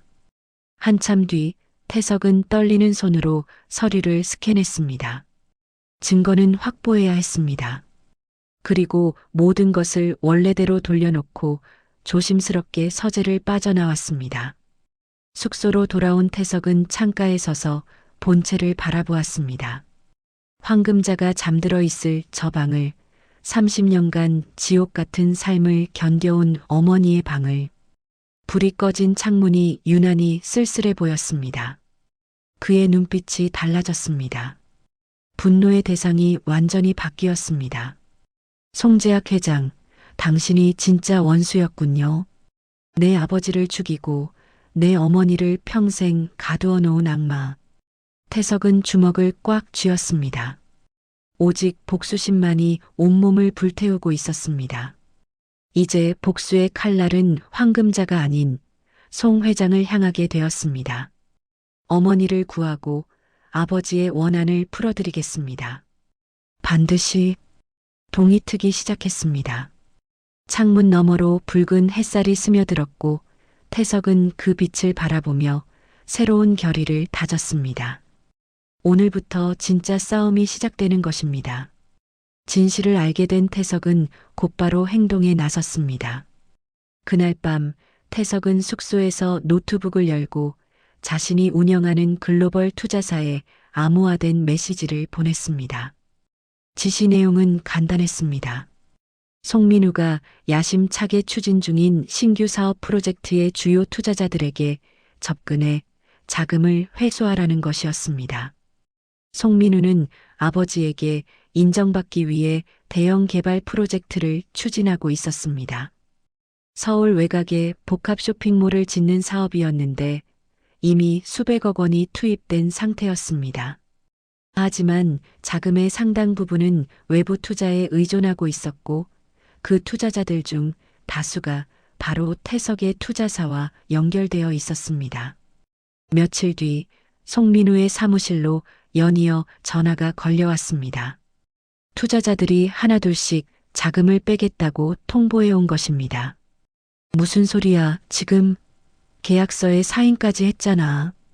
송민우가 전화기에 대고 고함을 질렀습니다. 하지만 상대방의 대답은 차가웠습니다. 시장 상황이 좋지 않아서요. 죄송합니다만 저희도 어쩔 수 없습니다. 전화가 끊겼습니다. 송민우는 휴대폰을 책상에 집어던졌습니다. 유리 액정이 금이 같지만 그딴 건 신경 쓸 겨를이 없었습니다. 하루 이틀 사이에 투자금의 절반 이상이 빠져나갔습니다. 공사는 중단됐고 하청업체들은 대금을 달라며 난리를 쳤습니다. 송민우가 심혈을 기울인 프로젝트가 한순간에 모래성처럼 무너지고 있었습니다. 송민우는 다급해졌습니다. 회사 돈을 몰래 빼내 메꾸려 했지만 그마저도 막혀버렸습니다. 그룹 재무팀에서 이상한 자금 흐름을 포착하고 감사에 들어간 것입니다. 결국 송민우는 아버지 앞에 끌려갔습니다. 그룹 본사 임원 회의실, 긴 테이블 끝에 송 회장이 앉아 있었습니다. 그의 앞에는 두꺼운 서류철이 놓여 있었고 그 안에는 송민우가 벌인 모든 실패의 기록이 담겨 있었습니다. 이게 뭐냐? 송 회장이 서류철을 집어들었습니다. 그리고 그것을 송민우의 얼굴을 향해 집어던졌습니다. 서류가 사방으로 흩날렸고 송민우의 이마에 서류철 모서리가 스쳐 지나갔습니다. 투자자들 다 빠지고 공사는 중단되고 하청업체들은 소송 준비 중이라며 거기다 회사 돈까지 손댔어? 송 회장의 목소리가 회의실 전체를 울렸습니다. 임원들은 숨도 제대로 쉬지 못한 채 고개를 숙이고 있었습니다. 아버지, 제 잘못이 아닙니다. 누군가 뒤에서 방해 공작을. 닥쳐. 송 회장이 테이블을 내리쳤습니다. 쿵 하는 소리에 모두가 움찔했습니다. 네 잘못이 아니면 누구 잘못이야? 운전대 잡는 기사놈보다 못한 놈이. 운전대 잡는 기사놈. 그 말이 송민우의 가슴에 비수처럼 꽂혔습니다. 아버지 입에서 나온 그 말이 세상 무엇보다 치욕스러웠습니다. 송민우는 이를 악물고 회의실을 뛰쳐나왔습니다. 복도를 걸으며 그의 머릿속에는 오직 한 사람의 얼굴만 떠올랐습니다. 한태석, 그 기사놈의 얼굴. 평생을 아버지에게 인정받기 위해 살아왔습니다. 좋은 대학을 나오고 좋은 성적을 받아도 아버지는 단 한 번도 잘했다는 말을 해준 적이 없었습니다. 늘 부족하다, 더 잘해야 한다, 그 말뿐이었습니다. 그런데 어디서 굴러온 기사놈에게는 중요한 심부름을 맡기고 자기 아들에게는 기사보다 못하다는 말을 퍼붓다니 분노가 치밀어 올랐습니다. 하지만 그 분노의 방향은 아버지가 아니라 태석에게 향했습니다. 이상했습니다. 투자자들이 갑자기 빠진 시점, 그게 하필 태석이 들어온 직후였습니다. 우연이라고 하기엔 너무 절묘했습니다. 처음에는 그냥 재수없는 기사라고만 생각했는데 지금 생각해보니 뭔가 수상했습니다. 그 자식 뭔가 있어. 송민우는 그 자리에서 심부름센터에 전화를 걸었습니다. 한태석이라는 놈 있어. 우리 집 운전기사야. 이 자식 뒷조사 철저하게 해. 어디서 왔는지, 가족이 누군지, 뭐 하던 놈인지 전부 다 파헤쳐. 돈은 얼마든지 줄 테니까. 며칠 동안 송민우는 초조하게 결과를 기다렸습니다. 그 사이에도 하청업체들의 소송 통지서가 날아들었고 그룹 내부에서는 송민우를 향한 곱지 않은 시선이 늘어갔습니다. 드디어 심부름센터에서 보고가 들어왔습니다. 직원 한 명이 시장통에 있는 국밥집의 위장 손님으로 잠입했다가 국밥집 주인인 양어머니의 휴대전화를 몰래 복제하는데 성공한 것입니다. 양어머니는 나이가 많아 휴대전화 보안에 무심했고 덕분에 휴대전화 안에 온갖 사진과 문서들이 고스란히 넘어왔습니다. 그리고 그 휴대전화 안에서 놀라운 정보가 발견되었습니다. 본부장님, 이것 좀 보십시오. 심부름센터 직원이 송민우의 책상 위에 서류 봉투를 올려놓았습니다. 송민우가 봉투를 열자 안에서 오래된 사진 한 장과 유전자 검사 결과지가 나왔습니다. 사진 속에는 갓난아기를 안고 있는 젊은 여인이 있었습니다. 그 여인의 얼굴을 본 송민우의 눈이 휘둥그레졌습니다. 이거 황금자 아니야? 30년 전의 사진이었습니다. 젊은 황금자가 핏덩이를 품에 안고 눈물을 흘리고 있는 사진. 그리고 유전자 검사 결과지에는 한태석과 황금자의 친자 관계가 99.9% 일치한다고 적혀 있었습니다. 송민우는 한참 동안 그 서류를 멍하니 바라보았습니다. 믿기지 않았습니다. 아버지가 그토록 신임하는 기사놈이 사실은 아버지가 가장 경계하던 존재였다니. 그러다 갑자기 미친 듯이 웃기 시작했습니다. 하하, 하하하하. 책상을 치며 웃어대는 송민우의 모습이 섬뜩했습니다. 비서들이 무슨 일인가 싶어 문 앞에 모였다가 그 광기 어린 웃음소리에 슬금슬금 물러났습니다. 아버지가 그렇게 신임하던 기사놈이 아버지가 그토록 죽이고 싶어 하던 황금자의 아들이었다니. 이건 기회였습니다. 아버지에게 점수를 딸 절호의 기회. 자신이 직접 그 문제를 해결하면 아버지도 드디어 자신을 인정해 줄 것입니다. 송민우의 눈이 도끼로 번들거렸습니다. 그날 밤 송민우는 예전부터 알고 지내던 조폭 두목에게 전화를 걸었습니다. 오늘 밤 별장 마당에서 그 기사놈을 작업해. 확실하게. 전화를 끊은 송민우는 창밖을 바라보며 입꼬리를 올렸습니다. 한편 그 시각 저택 복도에서는 황금자가 송민우의 방 앞을 지나가고 있었습니다. 그녀는 우연히 송민우가 전화하는 소리를 엿듣게 되었습니다. 기사놈을 오늘 밤 확실하게. 황금자의 얼굴이 창백하게 질렸습니다. 기사라면 태석을 말하는 것입니다. 이성적인 판단 같은 건 할 수 없었습니다. 본능적인 공포가 온몸을 휘감았습니다. 그녀는 다급히 강 집사를 찾아갔습니다. 집사님, 이거 받아요. 황금자가 강 집사의 손에 통장 하나를 쥐어주었습니다. 비상금으로 모아둔 돈이 든 통장이었습니다. 무슨 일이십니까, 사모님? 기사 양반한테 전해줘요. 당장 이 집을 떠나라고, 멀리 도망가라고. 황금자의 눈에 눈물이 그렁그렁 맺혔습니다. 왜 이렇게 마음이 급한지, 왜 저 기사의 안전이 이토록 걱정되는지 황금자 자신도 설명할 수 없었습니다. 그저 가슴이 철렁 내려앉고 숨이 막히고 당장이라도 달려가서 그를 데리고 도망치고 싶었습니다. 강 집사는 그 모습을 보며 모든 것을 직감했습니다. 사모님은 아직 태석이 친아들인 줄 모르지만 핏줄의 본능이 위험을 감지한 것입니다. 30년이 지나도 어머니의 본능은 사라지지 않는 법이니까요. 알겠습니다, 사모님. 제가 당장 연락하겠습니다. 강 집사가 다급히 태석에게 전화를 걸었습니다. 하지만 전화는 연결되지 않았습니다. 벨소리만 울릴 뿐 태석은 받지 않았습니다. 태석은 송 회장의 심부름을 마치고 이미 별장 마당으로 들어서고 있었습니다. 어둠 속에서 검은 승합차 세대가 그를 기다리고 있다는 것도 모른 채 강 집사의 손에서 휴대전화가 힘없이 떨어졌습니다. 창밖에서 요란한 소리가 들려왔고 황금자의 비명이 저택을 뒤흔들었습니다. 그렇게 그날 밤 별장 마당에서 끔찍한 일이 벌어졌습니다. 태석이 습격당하고 황금자가 아들의 등에서 초승달 반점을 발견하게 된 바로 그 밤이었습니다. 운명의 수레바퀴가 가장 잔인한 방향으로 굴러가기 시작했습니다. 별장 마당에서 태석이 끌려간 직후 송민우는 곧장 아버지의 서재로 올라갔습니다.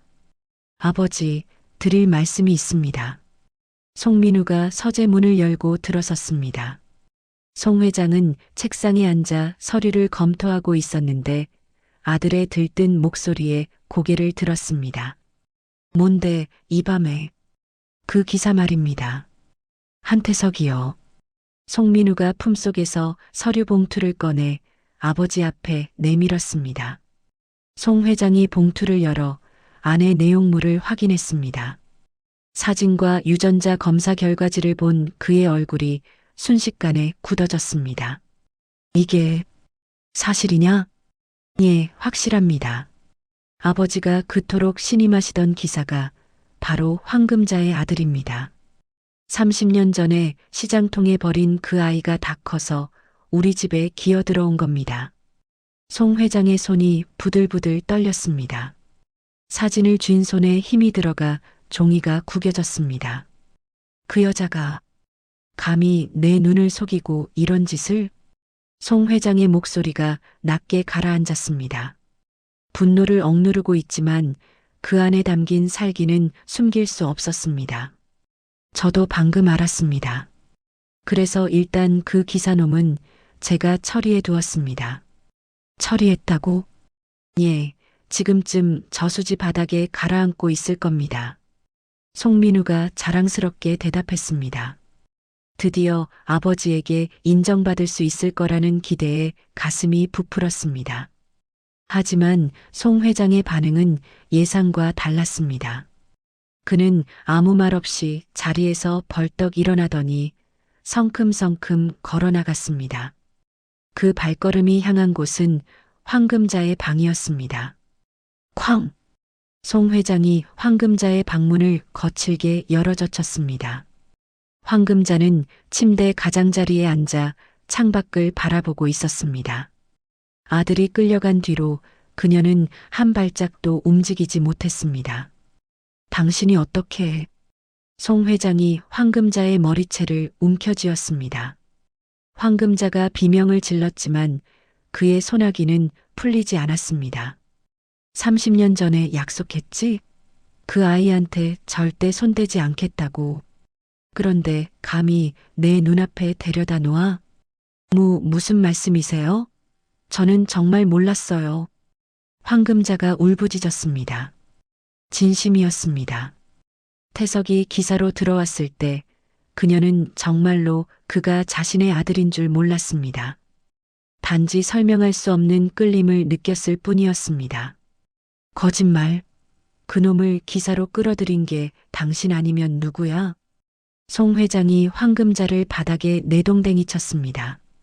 황금자가 비틀거리며 쓰러졌고 송 회장은 그녀를 내려다보며 차갑게 말했습니다.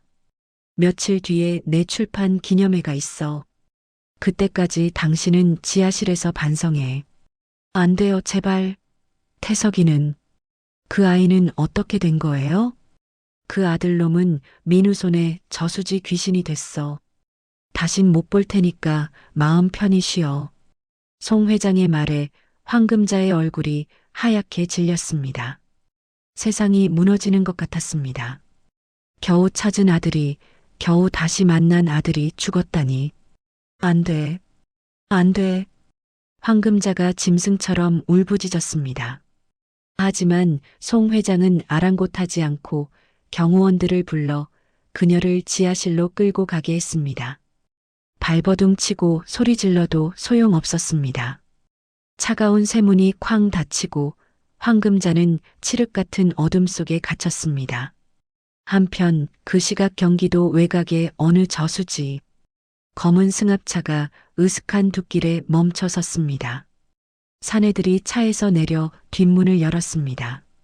안에는 손발이 묶인 태석이 쓰러져 있었습니다. 여기서 처리하자. 빨리빨리 해. 사내들이 태석의 팔다리를 잡고 끌어내려 했습니다. 하지만 바로 그 순간 놀라운 일이 벌어졌습니다. 의식을 잃은 줄 알았던 태석의 눈이 번쩍 떠졌습니다. 그는 이미 정신을 차린 상태였습니다. 구두 굽에 숨겨둔 소형 칼날로 입에 물린 재갈을 끊어냈고 손목을 묶은 끈도 비틀어 풀어낸 뒤였습니다. 뭐야, 이 자식이. 사내가 소리쳤지만 이미 늦었습니다. 태석이 양발로 차 문을 힘껏 걷어찼고 맨 앞에 있던 사내가 비명을 지르며 물속으로 빠졌습니다. 태석이 차에서 뛰어내렸습니다. 바닥에 떨어진 쇠파이프를 재빨리 집어든 그는 달려드는 사내들을 향해 휘둘렀습니다. 정확하고 빠른 동작이었습니다.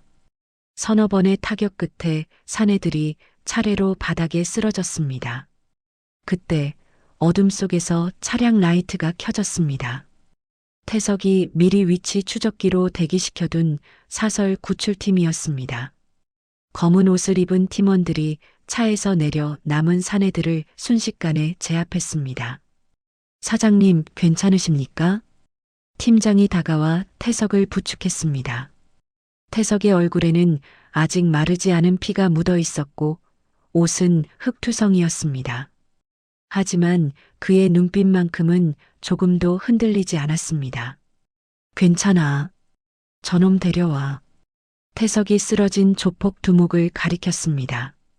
팀원들이 두목의 멱살을 잡아 태석 앞에 무릎 꿇렸습니다. 송민우한테 돈 받고 이 짓 한 거지? 태석이 차갑게 물었습니다. 조폭 두목은 겁에 질려 이를 딱딱 부딪히며 고개를 끄덕였습니다. 다 말할게요. 제발 살려만 주세요. 송민우 본부장님이 직접 전화해서 시킨 겁니다. 오늘 밤 기사놈을 확실히 처리하라고. 돈은 얼마든지 주겠다고요. 태석은 품속에서 녹음기를 꺼내 버튼을 눌렀습니다. 그리고 조폭 두목의 입에서 모든 자백을 받아냈습니다. 송민우가 얼마를 주고 어떤 지시를 내렸는지 하나도 빠짐없이. 이 정도면 됐어. 태석이 녹음기를 주머니에 넣으며 말했습니다. 결정적인 증거가 손에 들어왔습니다. 하지만 태석의 얼굴에는 기쁨 대신 깊은 걱정이 서려 있었습니다. 자신이 습격당한 걸 어머니가 알았을 것입니다. 마당에서 자신의 등에 있던 반점을 봤을 것입니다. 모든 것을 알게 됐을 것입니다. 지금쯤 얼마나 마음을 졸이고 있을지 생각만 해도 가슴이 미어졌습니다. 30년 만에 만난 아들이 눈앞에서 끌려가는 걸 지켜봐야 했던 어머니의 심정이 어땠을지 태석은 감히 상상조차 할 수 없었습니다. 그 시각 별장 지하실에서는 황금자가 쇠문을 주먹이 으스러지도록 두드리고 있었습니다. 태석아. 아무도 대답하지 않았습니다. 칠흑 같은 어둠 속에서 그녀의 울음소리만 메아리 쳤습니다. 손등에서 피가 흘렀지만 아프지 않았습니다. 아들을 잃었다는 사실 앞에서는 그 어떤 고통도 느껴지지 않았습니다. 잠시 후 지하실 문이 열리며 송 회장이 내려왔습니다. 그는 구석에 웅크린 황금자를 내려다보며 비웃음을 흘렸습니다. 아직도 울고 있어? 내 아들놈은 이미 저수지 밑바닥이야. 아무리 울어봤자 소용없어. 황금자는 송 회장을 올려다보았습니다. 눈물에 젖은 눈 하지만 그 안에는 분노의 불꽃이 타오르고 있었습니다. 내 아들을, 내 아들을. 말을 잇지 못하고 황금자는 울부짖었습니다. 30년 동안 참아온 분노와 슬픔이 한꺼번에 터져나왔습니다. 송 회장은 그 모습을 비웃으며 지하실을 나갔고 다시 쇠문이 닫혔습니다. 쿵! 무거운 소리와 함께 어둠이 내려앉았습니다. 황금자는 차가운 바닥에 쓰러졌습니다. 숨이 막히고 눈앞이 캄캄해졌습니다. 그러다 결국 의식을 잃고 말았습니다. 한편 송 회장은 또 다른 문제를 처리해야 했습니다. 지하실 감금 현장을 목격한 강 집사였습니다. 그녀가 입을 열면 모든 것이 드러날 수 있었습니다. 그날 밤 강 집사는 강제로 차에 태워져 시골 요양병원 폐쇄병동에 감금되었습니다. 약물에 취해 정신을 잃은 그녀는 며칠 동안 깨어나지 못했습니다. 모든 증인이 사라졌습니다. 송 회장은 며칠 뒤 있을 출판 기념회 준비에 박차를 가했습니다. 위대한 기업인의 삶이라는 제목의 자서전, 그것을 세상에 알릴 화려한 무대가 기다리고 있었습니다. 하지만 그 무대 위에서 어떤 폭풍이 기다리고 있는지 그는 전혀 알지 못했습니다. 살아남은 태석이 복수의 칼을 갈고 있다는 것을, 그리고 그 칼끝이 자신의 목을 향하고 있다는 것을. 어둠 속에서 태석은 별장 방향을 바라보았습니다. 저 안에 어머니가 갇혀 있을 것입니다. 반드시 구해내겠다고 그는 이를 악물며 다짐했습니다. 조금만 기다려요, 어머니. 아들이 곧 갈게요. 저수지에서 살아남은 태석은 서울 외곽의 안전가옥에 몸을 숨겼습니다. 낡은 원룸 창문 너머로 새벽빛이 스며들었고 태석은 소파에 앉아 이마의 붕대를 만지작거렸습니다. 온몸이 쑤시고 아팠지만 그보다 더 아픈 것은 마음이었습니다. 지하실에 갇혔을 어머니 생각, 자신 때문에 위험에 빠진 사람들 생각에 잠을 이룰 수가 없었습니다. 그때 경호 팀장이 급히 문을 열고 들어왔습니다. 그의 얼굴이 심상치 않게 굳어 있었습니다. 사장님, 큰일 났습니다. 태석이 벌떡 일어났습니다. 무슨 일이야? 시장통 국밥집이 습격당했습니다. 태석의 얼굴에서 핏기가 싹 가셨습니다. 국밥집이라면 양어머니가 운영하는 그 국밥집이었습니다. 양어머니는 어떻게 됐어? 병원으로 옮겨졌습니다. 의식은 있는데 머리를 다치셔서. 태석은 더 이상 듣지 않았습니다. 재킷을 움켜쥐고 밖으로 뛰쳐나갔습니다. 병원 응급실에 도착한 태석은 침대에 누운 양어머니를 보았습니다. 하얀 붕대가 머리를 감싸고 있었고 얼굴 여기저기에 멍이 들어 있었습니다. 점적이 팔에 연결되어 있었고 기계에서 규칙적인 소리가 울렸습니다. 어머니. 태석이 침대 곁에 무릎을 꿇었습니다. 양어머니의 손을 잡았는데 평생 국밥 끓이며 거칠어진 그 손이 이토록 작고 연약하게 느껴진 적은 처음이었습니다. 태석아. 양어머니가 눈을 떴습니다. 아들을 알아보자 희미한 미소가 얼굴에 번졌습니다. 괜찮아, 나는 괜찮아. 그 사람들이 국밥집을 부수고 널 어디 있냐고 물었는데 나는 모른다고 했어. 태석의 눈에서 눈물이 주르륵 흘러내렸습니다. 양어머니는 자신을 지키려다 다친 것이었습니다. 저 때문에 이렇게. 울지 마, 이 바보야. 양어머니가 힘겹게 손을 들어 태석의 뺨을 쓰다듬었습니다. 내가 무슨 일을 하고 있는지 엄마는 몰라. 하지만 알아. 내가 나쁜 일 하는 애가 아니란 건. 그러니까 울지 말고 내가 할 일 끝까지 해. 태석은 양어머니의 손등에 이마를 대고 소리 없이 울었습니다. 병원을 나온 태석은 국밥집으로 향했습니다.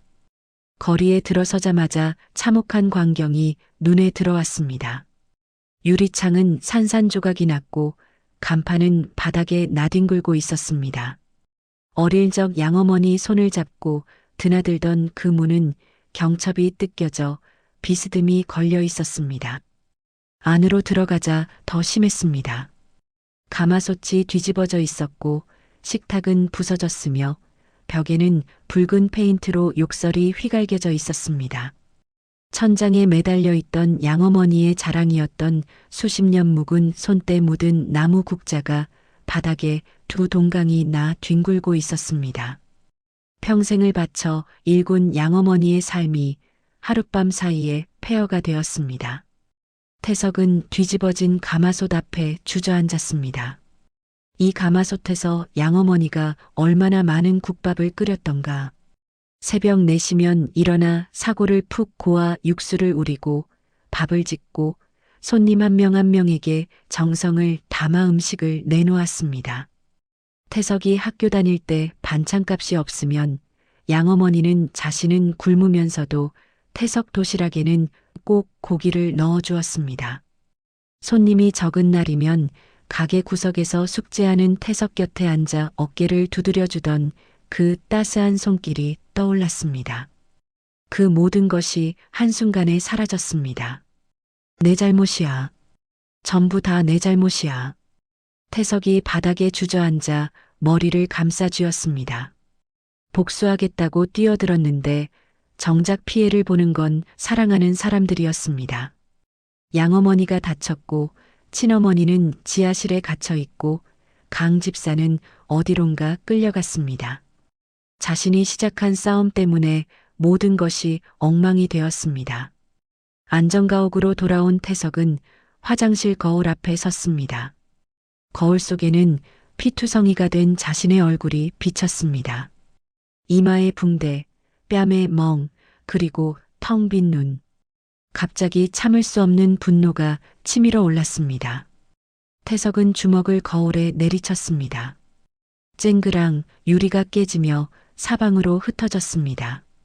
손등에서 피가 흘렀지만 그는 아무런 통증도 느끼지 못했습니다. 그 자리에 힘없이 쓰러져 앉았습니다. 모든 것을 포기하고 싶었습니다. 두 어머니만 데리고 해외로 도망치면 어떨까? 복수고 뭐고 다 내려놓고 조용히 살면 어떨까? 태석은 서랍에서 위조 여권을 꺼냈습니다. 만약을 위해 준비해둔 것이었습니다. 이것만 있으면 당장이라도 이 나라를 떠날 수 있었습니다. 여권을 손에 쥔 채 태석은 한참을 망설였습니다. 그때 휴대전화가 울렸습니다. 병원에서 걸려온 전화였습니다. 여보세요? 태석아, 나야. 양어머니의 목소리였습니다. 힘은 없었지만 또렷한 목소리였습니다. 어머니, 왜 전화하세요? 쉬셔야죠. 들어, 이 바보야. 양어머니의 목소리가 단호해졌습니다. 도망치려고 하지 마. 내 눈빛 보면 엄마는 다 알아. 뭔가 포기하려는 눈이야. 태석은 아무 말도 하지 못했습니다. 양어머니는 역시 자신을 꿰뚫어 보고 있었습니다. 엄마는 괜찮아. 뼈가 부러진 것도 아니고 며칠 쉬면 나아. 그러니까 내일 끝까지 해. 중간에 도망치면 평생 후회해. 엄마가 그런 아들로 키운 거 아니야. 양어머니의 말에 태석의 눈에서 다시 눈물이 흘렀습니다. 어머니, 울긴 다 큰 놈이. 가서 내 할 일 해.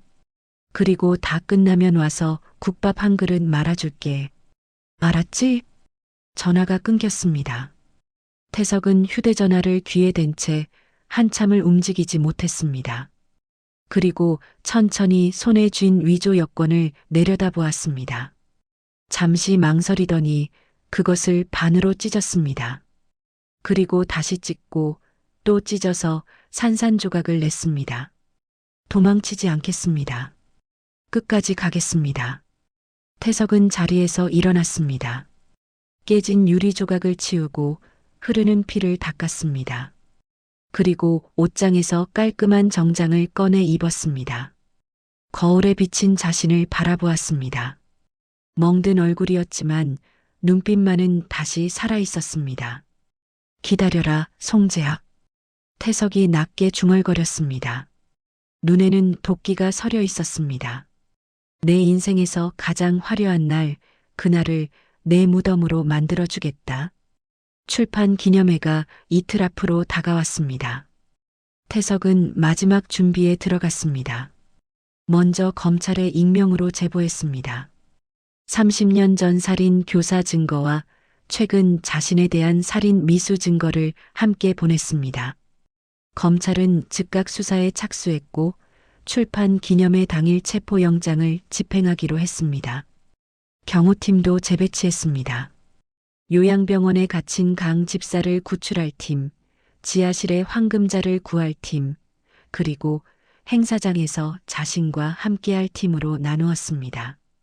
마지막으로 태석은 양어머니의 병실을 다시 찾았습니다. 잠들어 있는 양어머니의 손을 잡고 속으로 약속했습니다. 반드시 이기고 돌아오겠다고, 그래서 다시 국밥집을 일으켜 세우겠다고. 모든 것이 준비되었습니다. 이제 남은 것은 실행뿐이었습니다. 별장 지하실에서 황금자는 여전히 어둠 속에 갇혀 있었습니다. 식음을 전폐한 채 그녀는 허공에 아들의 이름만 불렀습니다. 살아있는지 죽었는지도 모르는 아들, 겨우 찾았는데 다시 잃어버린 아들. 차가운 바닥에 누운 그녀의 입술은 바싹 말라 있었고 눈은 부어올라 있었습니다.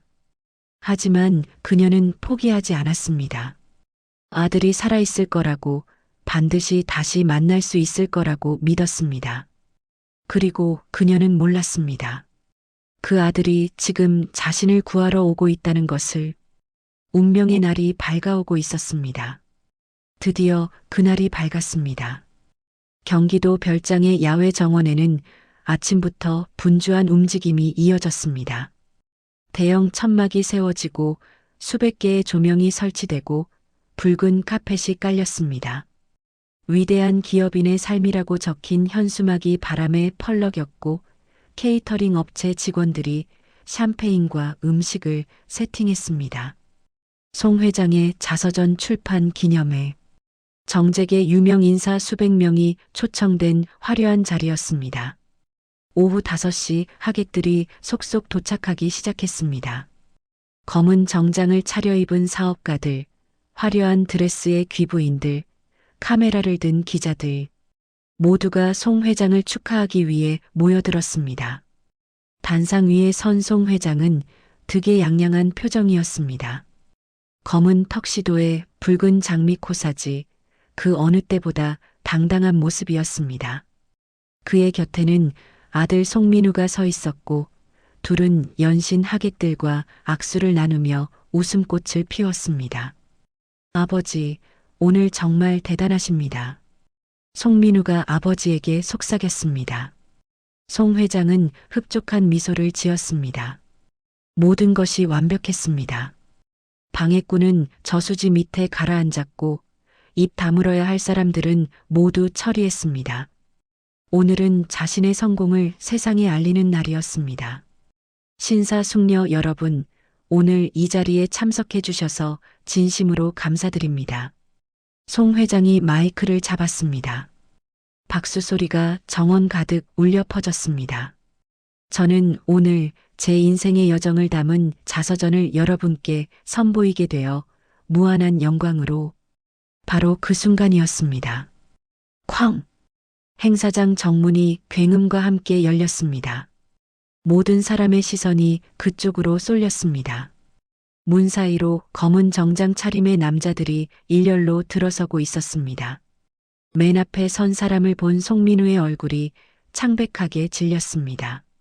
저 자식이 태석이었습니다.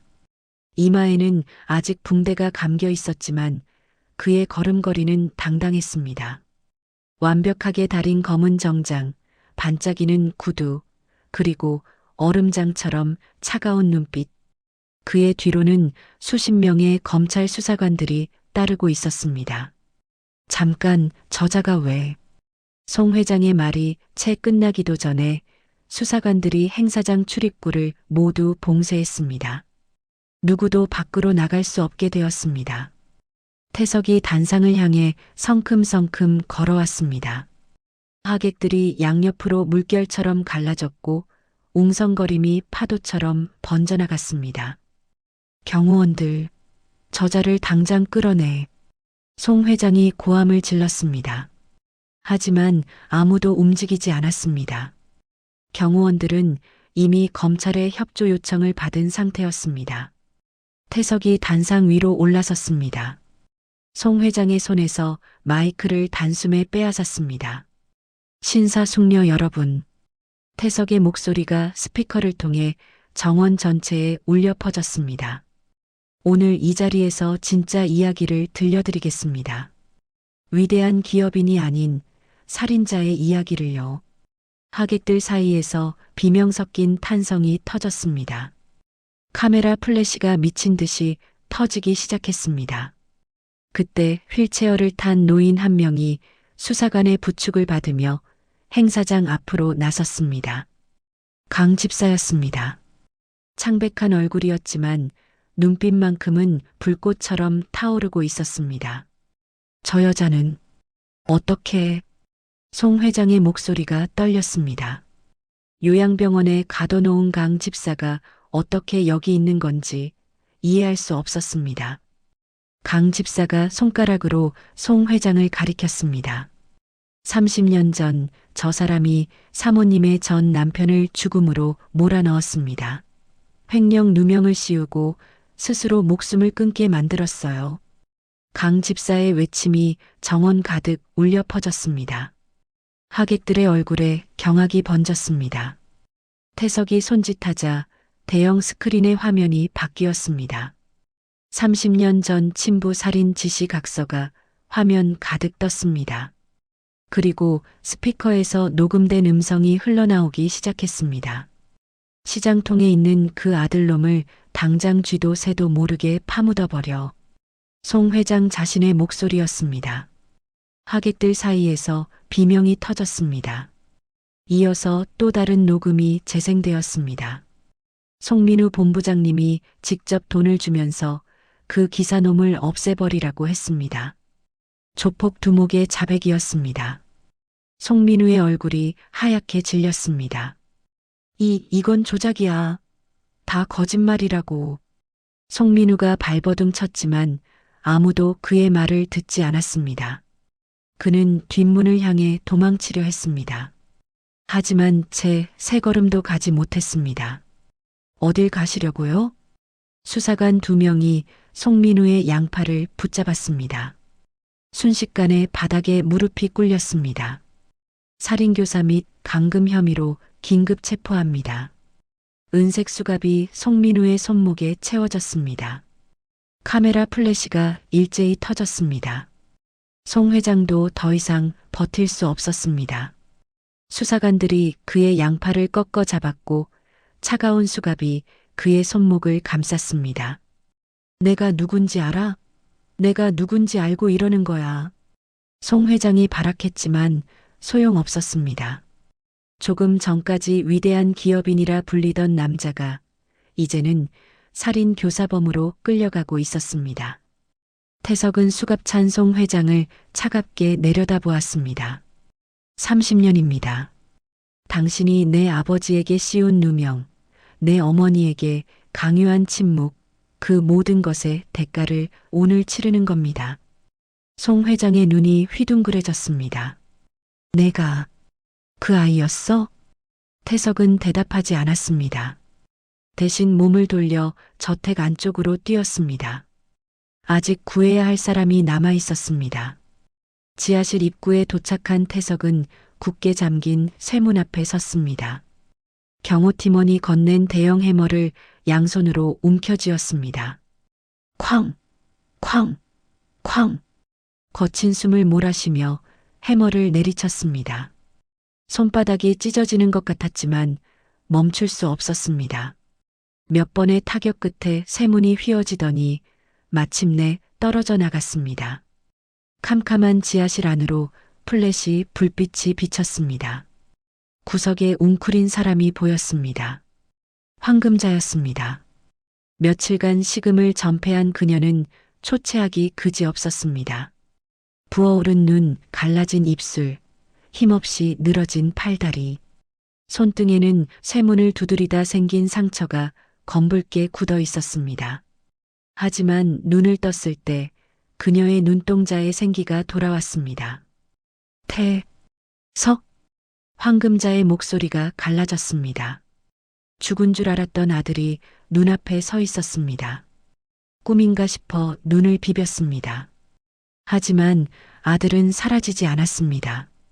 이마에 붕대를 감고 눈에는 눈물을 가득 담은 채 그녀를 향해 다가오고 있었습니다.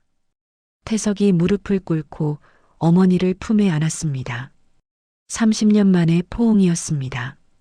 핏덩이 시절 품에 안았던 그 아이가 이제는 듬직한 어른이 되어 자신을 안아주고 있었습니다. 엄마, 늦게 와서 미안해요. 태석의 눈에서 눈물이 쏟아졌습니다. 그동안 얼마나 미워했던가, 얼마나 원망했던가. 하지만 이제는 알았습니다. 어머니가 자신을 얼마나 사랑했는지, 얼마나 가슴 아파했는지. 황금자도 아들의 등을 부여잡고 목 놓아 울었습니다.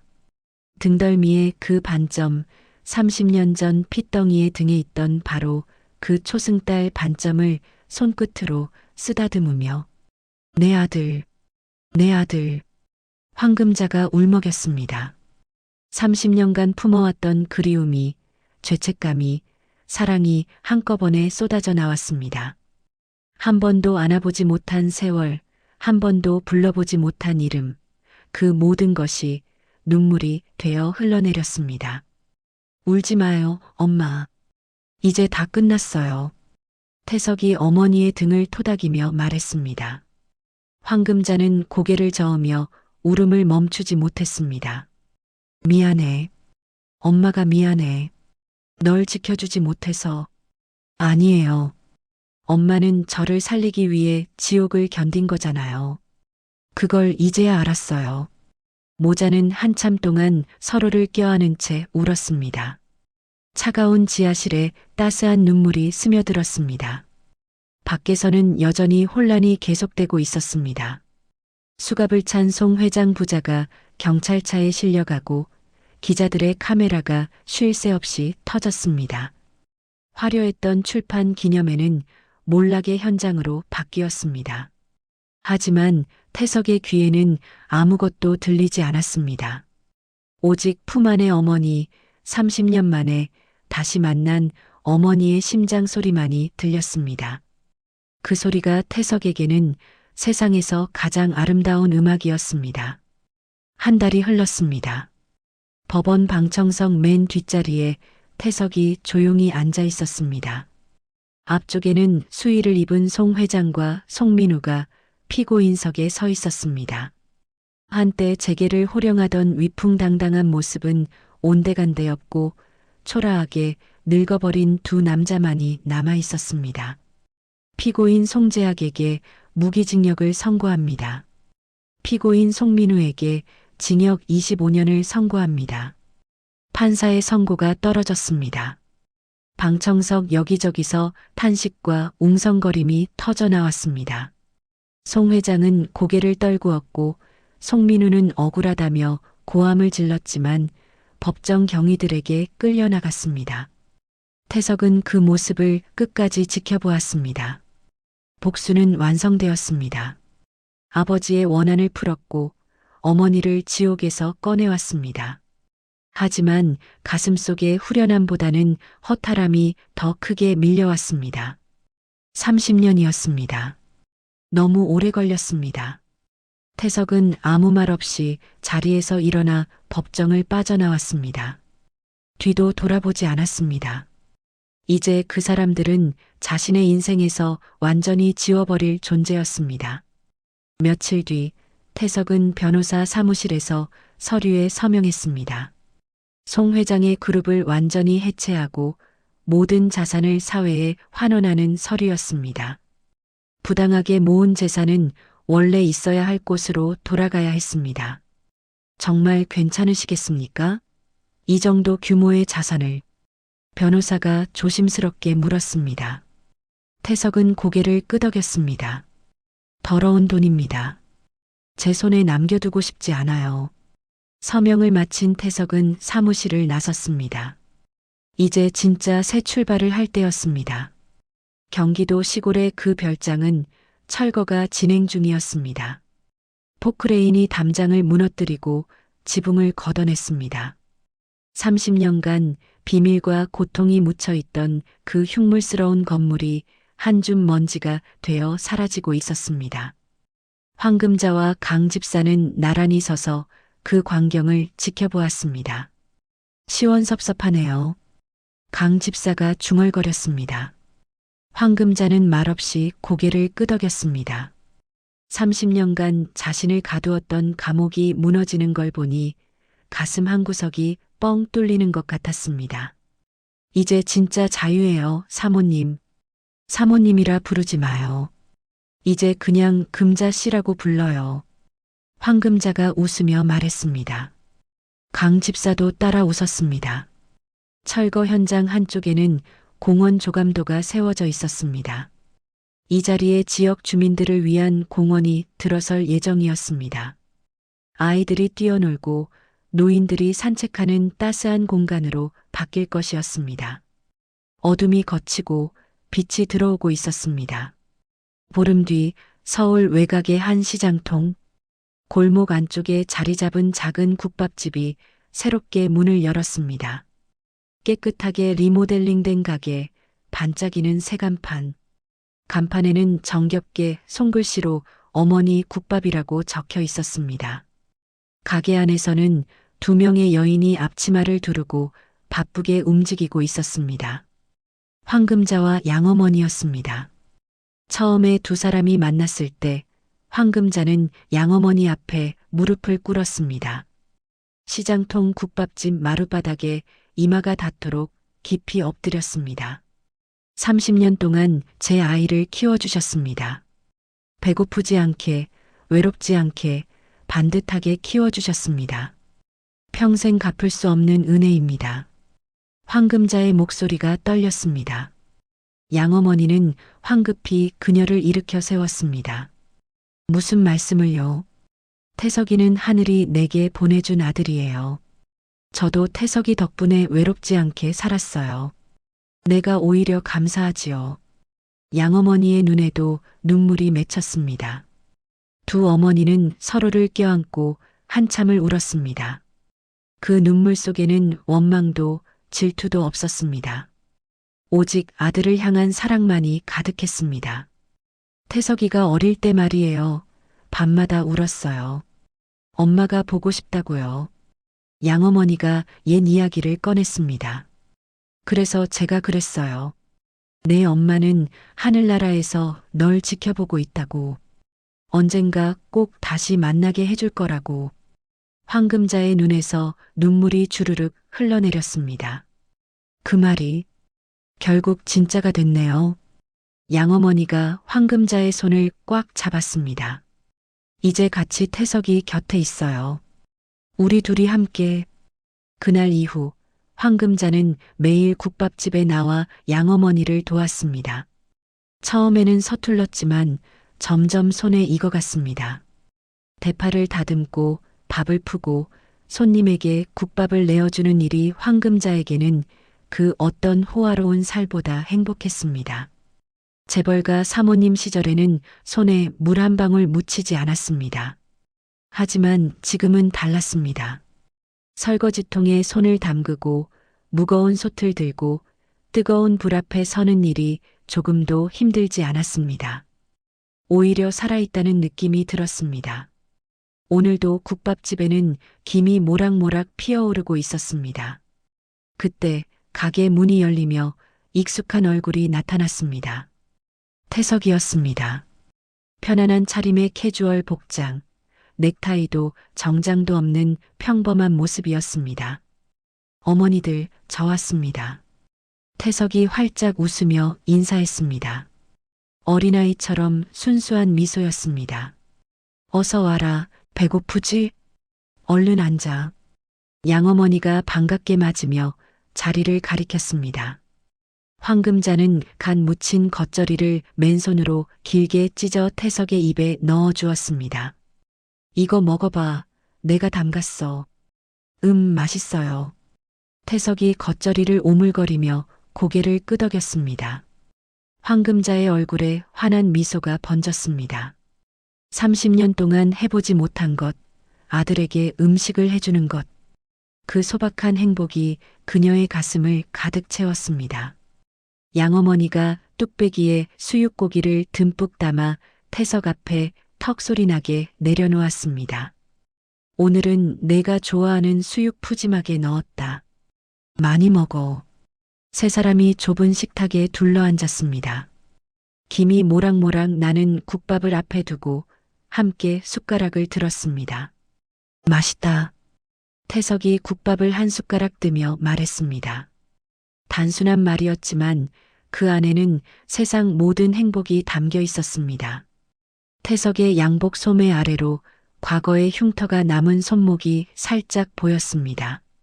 하지만 그의 표정은 그 어느 때보다 평온했습니다. 복수도 분노도 원망도 모두 내려놓은 얼굴이었습니다. 그때 가게 문이 다시 열렸습니다. 강 집사가 커다란 꽃다발을 들고 환하게 웃으며 들어섰습니다. 오늘 개업한 지 보름 됐다며요? 축하드려요. 어머, 집사님, 어서 오세요. 양어머니가 반갑게 맞았습니다. 강 집사도 함께 자리에 앉았습니다. 네 사람이 둘러앉은 작은 식탁이 갑자기 세상에서 가장 따스한 공간이 되었습니다. 밖에는 맑은 겨울 햇살이 시장 골목을 따뜻하게 비추고 있었습니다. 지나가던 동네 사람들이 새로 생긴 국밥집을 궁금하게 들여다보았고 고소한 냄새에 이끌려 하나둘 들어오기 시작했습니다. 어서 오세요. 황금자와 양어머니가 동시에 인사했습니다. 가게 안이 손님들로 북적이기 시작했습니다. 태석은 두 어머니의 분주한 모습을 바라보며 미소 지었습니다. 그리고 창밖으로 시선을 돌렸습니다. 맑은 하늘, 따스한 햇살, 활기찬 시장 골목. 평범하지만 소중한 일상이었습니다. 30년간의 어둠이 걷히고 마침내 빛이 찾아왔습니다. 태석은 두 어머니의 거친 손을 양손에 꽉 맞잡았습니다. 국밥을 끓이며 거칠어진 손, 평생 노동하며 굳은 살이 박인 손. 하지만 세상에서 가장 따뜻한 손이었습니다. 사랑해요, 어머니들. 태석이 조용히 말했습니다. 두 어머니의 눈에 눈물이 그렁그렁 맺혔습니다. 평범하고 벅찬 일상을 되찾은 네 사람의 따뜻한 미소 위로 길었던 이야기가 끝을 맺습니다. 여러분, 오늘 사연 어떠셨나요? 명나라 학자 홍자성은 책은담에서 이렇게 말했습니다. 깊은 은정은 말로 다하려 하지 말라. 말로 다하면 정이 얕아진다. 오늘 사연 속 황금자는 30년간 아들에게 단 한마디도 하지 못했습니다. 사랑한다는 말도, 보고 싶다는 말도, 미안하다는 말도 전하지 못했습니다. 하지만 말없이 보낸 후원금 한 장 한 장에 핏줄의 끌림에 몰래 건넨 따뜻한 캔커피 한 캔에 30년 세월의 그리움과 사랑이 고스란히 담겨 있었습니다. 살다 보면 사랑하는 사람에게 마음을 전하지 못해 가슴 아플 때가 있습니다. 하지만 진심은 결국 전해지게 되어 있습니다. 말하지 않아도 세월이 흘러도 핏줄은 서로를 알아보는 법이니까요. 오늘 이 이야기를 들으신 여러분의 마음도 분명 사랑하는 사람에게 닿아 있을 겁니다. 사연이 마음에 닿았다면 더 좋은 사연으로 찾아뵐 수 있도록 구독과 좋아요를 부탁드릴게요. 그리고 사연의 주인공을 위한 따뜻한 말씀도 댓글로 부탁드립니다. 여러분의 오늘을 응원합니다. 꿈꾸는 사연이었습니다.